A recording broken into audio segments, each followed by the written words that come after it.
Cool. What's up, everybody? Ryan here with another cool video. Just got this in the mail today. Something I've been waiting for a long time. Pretty hard to track one of these down. It's still in the bubble wrap. It is the Gundam F91 160 scale. Basically the large scale F91 model. Now, these are pretty rare because they're out of production. They don't make these anymore. And also the Gundam F91 is probably one of the least favorable Gundams around there, or at least popular and least well known. There's a little history on it, so I'll go through that as I'm opening up the box here, but this is it. It's pretty awesome. When I was a kid, this was the thing to have, and I couldn't afford it. And I can still barely afford it considering how much I paid for this, since it's so rare, brand new. So let's get to opening. Alright, well, let's go ahead and get to opening this sucker. As I was saying, I'm going to go a little bit about what the Gundam F91 was really all about back in the day. As we all know, everyone's familiar with the Gundam industry and their lineup. Like I said, this is probably the least popular Gundam out of the entire series. Mainly because it didn't have an OVA or a television series. It was intended to be that way, but somehow production ended up slacking or stopping. So what they did was they essentially made whatever that they had left and turned it into one long movie. And it's actually not a very good movie. But the design of the Gundam was unique. And it's probably, in my opinion, the most streamlined, coolest looking Gundam out of the entire series. Simply because it's simple, but yet it's pretty cool. It doesn't have a bunch of guns everywhere and a bunch of armor pieces stuck on, not the extreme. It's pretty simple, pretty basic, and as a kid, this is what a mobile suit Gundam, to me, was all about. So, here it is. There's the big box. Now, what's interesting about this Gundam, in comparison to scale, even though this is a 160 scale, compared to all other Gundams made, this is actually kind of small. Because according to the timeline, in that series, they started experimenting with, they started experimenting with what they call smaller mobile suits. So they're not generally as big as the original Gundams, per se. So, now that we got the box out of the way, and a little history on it, there's the box, and official Bandai. Never been opened. The nerd in me doesn't want me to open this, but I want to open it and get it put together, so let's see what it looks like. But here it is. Looks like it comes in two boxes, so one's a styrofoam box.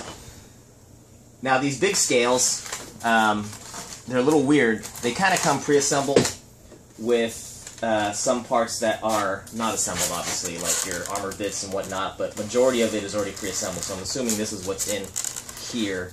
Is the already pre-assembled part, if I can get it to open. Come on. I'm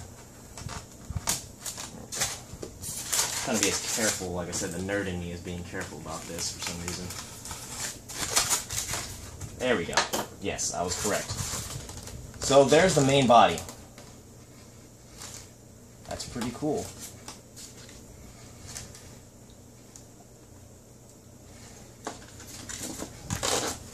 Let's put that... Oops. Oh, no!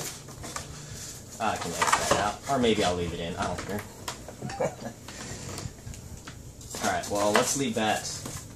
We'll get back to the assembly in a little bit. So there's that. Let's open this other box. We have mobile suit manual. Cool. All there. And here are, of course, the parts you do have to assemble. Now, it's not very difficult. You know, I've put several models together already, so this doesn't look too hard. And these already come pretty detailed. Yeah, I can probably do a little bit of detailing on it, but I think I'm just going to leave it because as is, it looks pretty cool. So, yeah, there we are. Well, it's the progress so far. It's looking pretty good. Taking a little bit slow, obviously, you know, you want to make sure you don't mess up everything. So, I do have to say right now that it's really easy, but the quality of the plastic is a little thin. But that's to kind of be expected for most Gundam models. They're not really, you know, meant to be as toys. They're models, so when assembling these big pieces together, you got to be really careful as to not break stuff. So, but other than that, though, I mean, everything is looking pretty cool. Some cool features so far. The cockpit opening up. That's kind of cool. That's pretty much. Oh, and it has this really cool thing. In the anime, there's this its feature to radiate its rear leg thrusters out to make it faster, so you just kind of press down on its leg and they just kind of spring open. It's kind of a cool gimmick. So,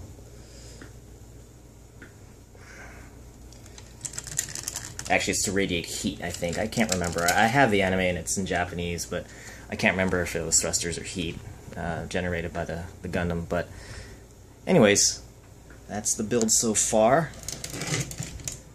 Alright, stay tuned. Alright, there it is. Pretty much complete, except for some details like the decals and a few weapons I still have to put together.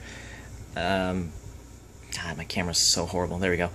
So, other than that, it's pretty much finished. It's a very, very detailed model considering its age. Some of the pieces didn't fit quite, you know, didn't fit together quite well as I had hoped. Like for example, on the booster pack back there is a huge gap between the pieces, and that's all. You know, that's fine. I'm not a huge stickler over it. I could go to the extreme and put in a bunch of filler and start sanding pieces down and retouch and repaint, add weathering, but I'm not going to, just because it's a pretty rare model kit, and to find one intact, brand new, in the box, never been opened, is pretty hard, and you're going to end up paying quite a bit of money for it. So that's why I'm just going to leave it the way it is with the flaws. So, but there it is. Really huge fan of it. It's got a lot of articulate pieces. Of course, obviously the joints move. These fins that are for radiating the heat and everything, they come out. I'm not going to show you because it's kind of delicate. And of course, the beam rifles in the back, they swing forward and they open up just like in the anime. The shield, and well, I did finish the shield part. Oh, and there's the movie, by the way. If you're ever interested in finding it, it's kind of a rare movie. They didn't sell that many copies here in the United States, and I was lucky to grab one. But there's a shield. It's pretty big. So, but yeah. So I mean, it's pretty cool. It is pretty cool. So as in comparison to my other large model kit here, the 02 model from the Universal Century 0083 Stardust Memory. This is obviously the heavy weapons platform Gundam with the nuclear launcher. So they're both pretty big, and just for giggles here, let's throw in the DVD. So, but yeah, I mean, as you can see, they're both pretty big models. Scaling is a little off, though. According to the F91 Universal Century, these are supposed to be smaller, so I think in relative size, this Gundam's supposed to probably be about up to here. But I don't know. I might be wrong, but I could have sworn in the anime they said the Gundams were a lot smaller than the previous models. But as you can see, there you go. Now, obviously, I've put a lot more detail in the 02 model there.